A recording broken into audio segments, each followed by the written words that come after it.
और विशेष करके आज की अध्यक्षता करने वाले जो काफी दूर से चलकर हमारे बीच में आए हैं, माननीय सिद्धांत मौर्य जी, भारतीय विद्यार्थी मोर्चा के राष्ट्रीय प्रभारी, और साथ ही आप सभी अलग अलग जिलों से आए हुए हमारे सभी मूल निवासी साथी। हम लोग मूल निवासी, जय मूल निवासी ऐसा कहते हैं, तो बहुत सारे जो आदिवासी संगठन हैं जो भाजपा और कांग्रेस और आरएसएस के द्वारा संचालित होता है, वो लोग कहते हैं कि हमको सिर्फ जय आदिवासी बोलना चाहिए, जय मूल निवासी नहीं बोलना चाहिए। दूसरी बात ये कहते हैं शिकायत के तौर पर कि आप लोग एससी को भी आदिवासी कहते हो, ओबीसी को भी, पिछड़ा वर्ग को भी आदिवासी कहते हो, तो पिछड़ा वर्ग वाले आदिवासियों को सताते हैं, उनका जमीन छीनते हैं, उनके साथ दुर्व्यवहार करते हैं, जातिगत दुर्व्यवहार करते हैं, वगैरह वगैरह बहुत सारे शिकायत करते हैं। ये सच है कि बहुत सारे पिछड़े वर्ग के लोग जो आज थोड़ा बहुत धन संपत्ति और शिक्षा में आगे बढ़ गए हैं, वो ब्राह्मणवादी व्यवस्था के वजह से या उससे दुष्प्रेरित होकर वे लोग आदिवासियों के जल जंगल जमीन को छीनने का कार्य करते हैं। ये सच बात है। और आज आरएसएस के लोग उन्हीं को इस्तेमाल कर रहे हैं। आज हमारे खिलाफ में या हमारे जल जंगल जमीन को छीनने का या हमारे आरक्षण को खत्म करने का, हमारे शिक्षा को खत्म करने का, हमें कमजोर करने की जो नीतियां बना करके उन्हीं को इस सामने कर रहे हैं। और पिछड़ा वर्ग के लोग आज हमारे आदिवासियों के खिलाफ में काम करते हैं। ये सच है।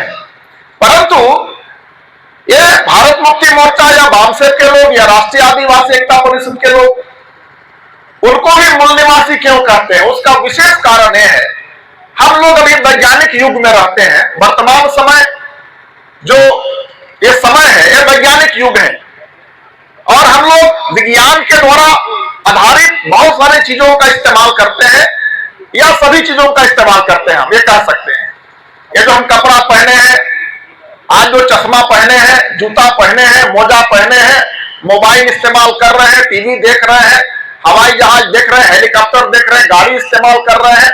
आजकल नांगर बैल से नहीं जोतते हैं, ट्रैक्टर से जोत रहे हैं।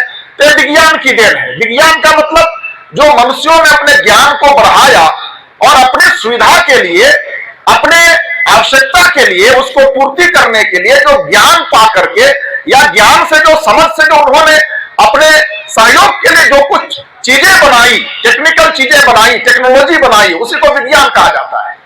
अर्थात उसी विज्ञान के आधारित हम बहुत सारी चीजों का इस्तेमाल करते हैं और मानते हैं कि हमारे लिए बहुत सही चीज है। अगर कोई गांव में ट्रैक्टर खरीद लेता है तो दूसरा आदमी भी सोचता है कि मैं भी गाय पर बेच करके ट्रैक्टर खरीद लूं।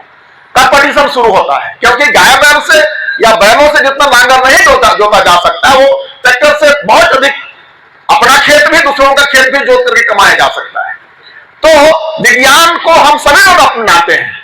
अगर विज्ञान को अपनाते हैं तो एक चीज को हमको और अपनाना पड़ेगा, वो ये है 21 मई 2001 को विज्ञान के जानकार जो साइंटिस्ट लोग होते हैं, मानव विज्ञानी होते हैं, एंथ्रोपोलॉजी कहते हैं उनको, मानव विज्ञानी होते हैं जो मानव शरीर के विषय में पढ़ते हैं, अध्ययन करते हैं।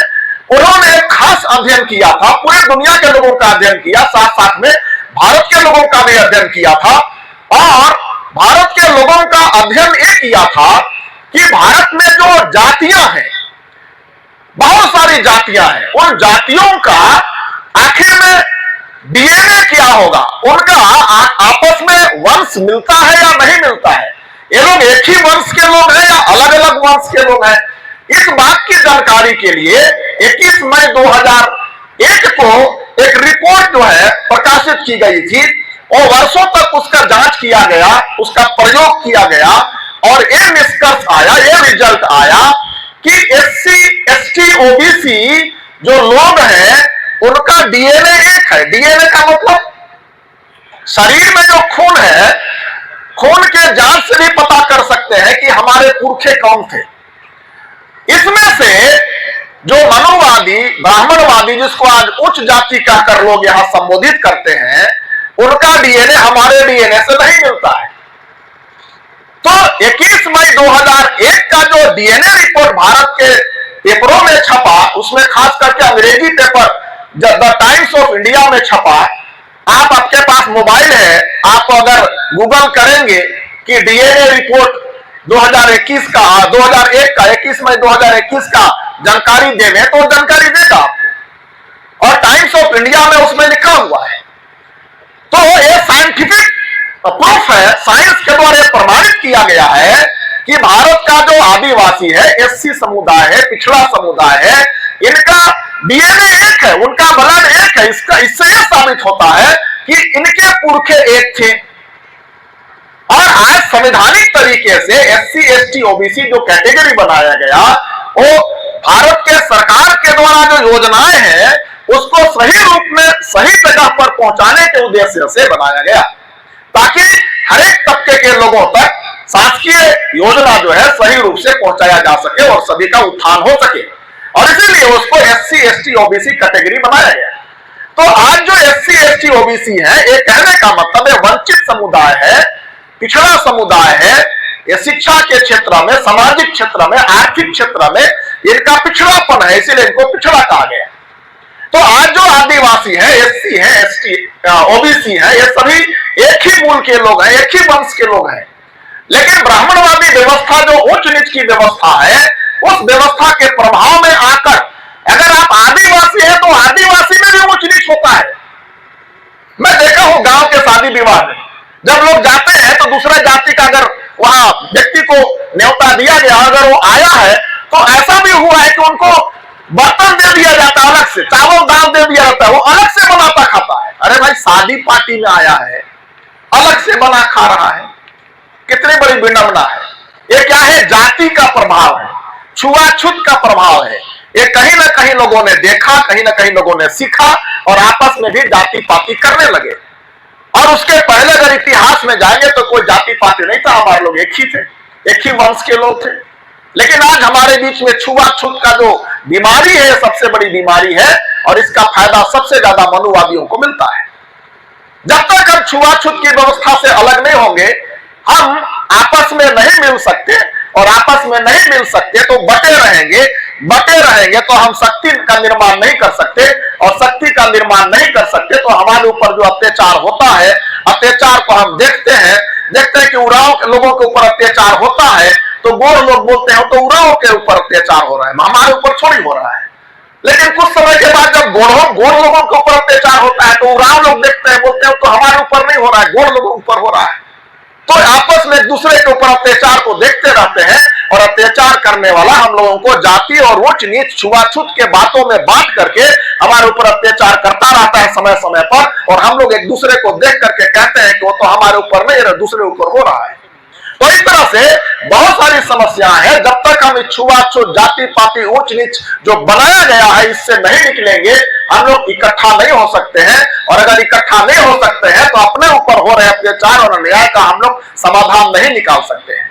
बामसेप और भारत मुक्ति मोर्चा, राष्ट्रीय आदिवासी एकता परिषद आज एसटी एससी ओबीसी को सबको जोड़ने का काम कर रहा है।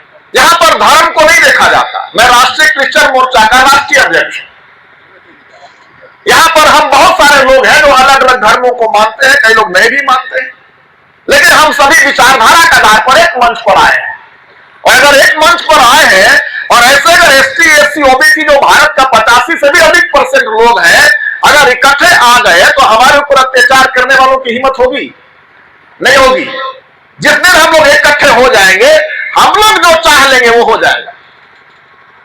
जिस दिन हम एसटी एससी ओबीसी 85% से अधिक संख्या वाले लोग, भारत देश के मूल निवासी, जिस दिन हम इकट्ठे हो जाएंगे, हम लोग जो चाहेंगे वो हो जाएगा।